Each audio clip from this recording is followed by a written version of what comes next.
I raced to the hospital after receiving a frantic call about Colby's car accident, my mind reeling with worry. When I arrived, the doctor's puzzled expression caught me off guard. We just explained the situation to his wife. What wife? I blurted out, momentarily forgetting my concern for Colby. Who else could he have spoken to if not me, his wife? Confusion gripped me, freezing me in place. My name is Cassie, a 32-year-old office worker. Colby, my 35-year-old husband, and I met through friends and built a life together. Though we hadn't yet had children, we filled our days with cherished moments, exploring new places and dining out on weekends. 3 years into our marriage, things took a turn. Colby's job, which had always involved frequent travel, intensified even further, spilling into weekends. With each passing day he was away, he grew more distant. One evening over dinner, I decided to confront him. You're always working. Can't you pitch in more around the house? We used to share chores when we both worked, but lately it feels like it's all on me. Watch your tone. I work hard, you know. Colby snapped, throwing his fork down angrily. I was stunned into silence as he stormed off to bed. I sensed something was amiss with his sudden outburst. Lately he hadn't been discussing work at all. Colby used to bring back souvenirs and share stories from his trips, but that had dwindled.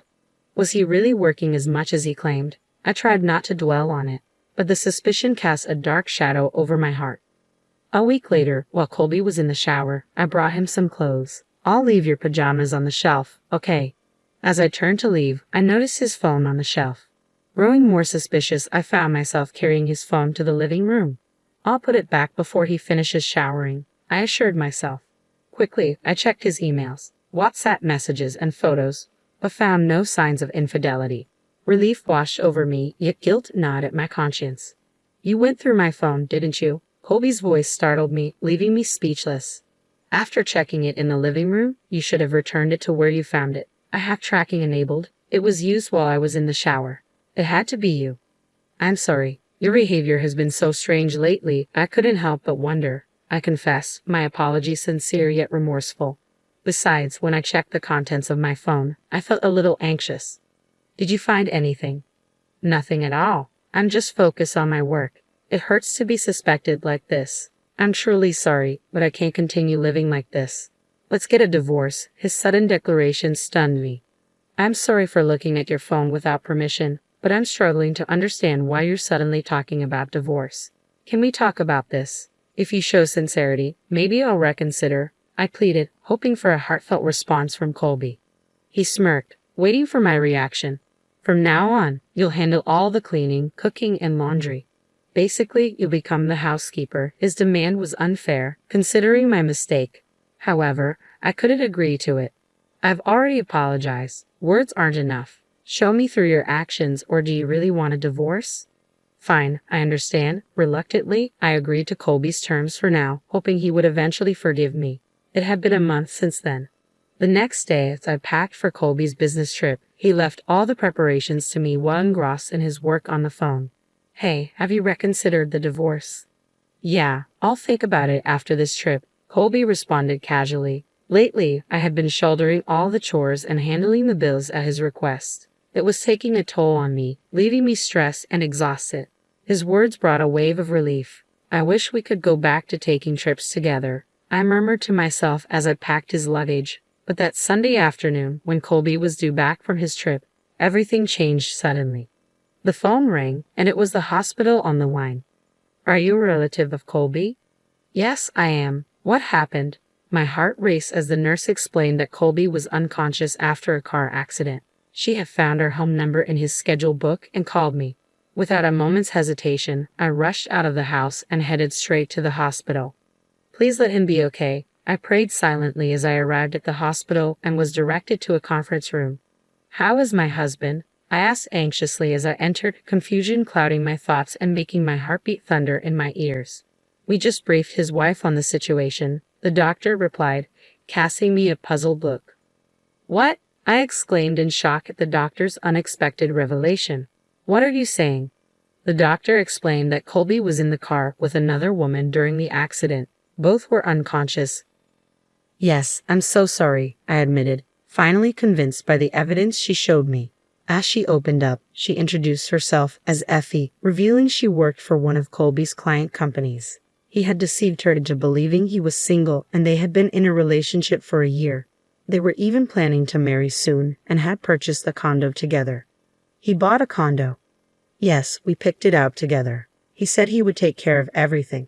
The shock hit me hard. He must have been using the money I contributed to our household expenses for that condo. I had told the doctor I was his wife because I had no idea he was already married. I'm truly sorry. Effie apologized, her voice filled with sincerity and tears threatening to fall. Initially, I had wanted to confront and blame his mistress, but now I felt more pity than anger towards her. She, too, had fallen victim to Colby's deceit. Please don't blame yourself. You were deceived by him just like I was. Instead, I have a favor to ask. I proposed to Effie, who regarded me with uncertainty. What do you say we team up to get back at Colby? Her expression shifted to confusion at my unexpected suggestion. I don't want anything to do with a liar like Colby anymore. Effie cautiously agreed to my proposal. I'm sure she feels some anger towards him too. I can't let this go unanswered. With that settled, we exchanged grins and shook hands, plotting our revenge. Starting the next day, I continued to care for Colby as if nothing had changed.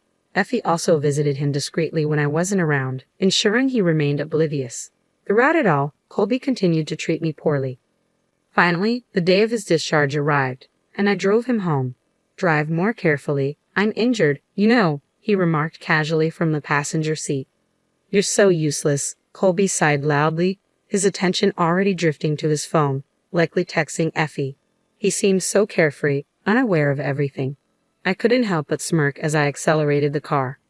Upon arriving home, I pressed the doorbell. Colby smirked. No one's home, you know. But today was different. Welcome home, Effie greeted him as she opened the door. What? Why? Colby looked bewildered as Effie ushered him into the living room. Even after he sat down, he remained speechless. What's going on? Colby finally managed to ask. We met the day you were hospitalized. We've become good friends, I explained calmly. What are you two planning? His suspicion was palpable.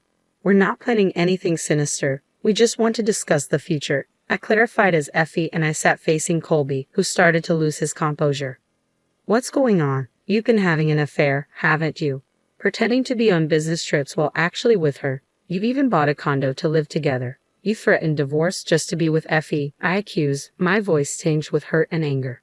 Colby fell silent for a moment before defiantly meeting my gaze. Of course, I'd rather be with a younger woman like Effie than with an old hack like you.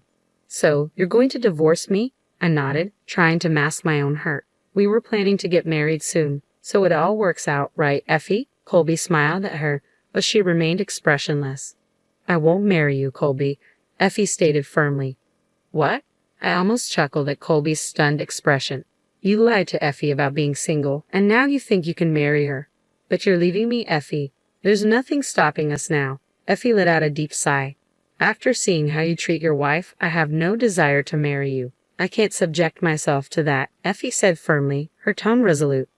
Colby's pleading tone sent a shiver down my spine. Why did you bring Effie here? You're confusing her.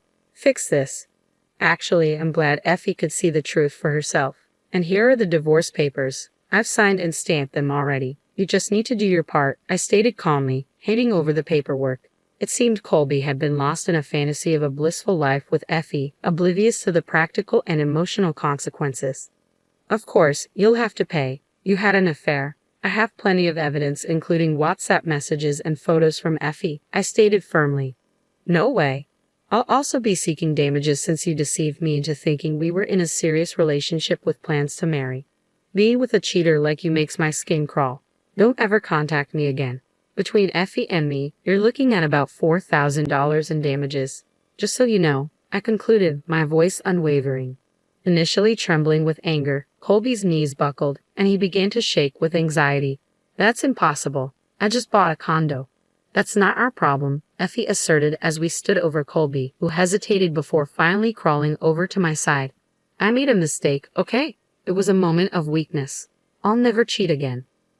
Please give me another chance, he pleaded, looking up at me with clasped hands as if praying. Stand up, I commanded, my disgust mounting at his pleading expression. You were ready to leave me. How can I trust anything you say? Don't bother. From now on, communicate through my lawyer. And as for that condo, it's marital property, so we'll be splitting that too. What? What is this? Colby seemed stunned, clearly having daydreamed about a blissful life with Effie without considering the financial implications. Leaving our lawyer's business card on the table in front of him, Effie and I stood up and walked away.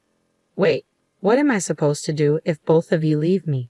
My leg isn't even healed yet. Colby's desperate plea echoed down the hallway, followed by a loud thud as he stumbled with his crutches. Effie and I exchanged a glance but remained unmoved, leaving him to struggle on his own. I never want to see your face again. Goodbye, I declared firmly as we walked away, leaving Colby behind. Later, the divorce proceeded smoothly, and I successfully claimed damages in court. News spread through his workplace, leading to Colby's suspension for misusing company resources to contact his mistress. Eventually, he resigned. The condo he purchased with Effie was sold to cover the court-ordered damages, leaving him burdened with a substantial debt, job hunting, and living frugally in a modest apartment. Meanwhile, Effie found happiness with a wonderful man and is now in a promising relationship with marriage on the horizon. I sincerely wish her the best. Life has proven to be unpredictable, and I never imagined finding myself in such a situation. Despite uncertainties about the future, I've resolved to cherish each day and make the most of it.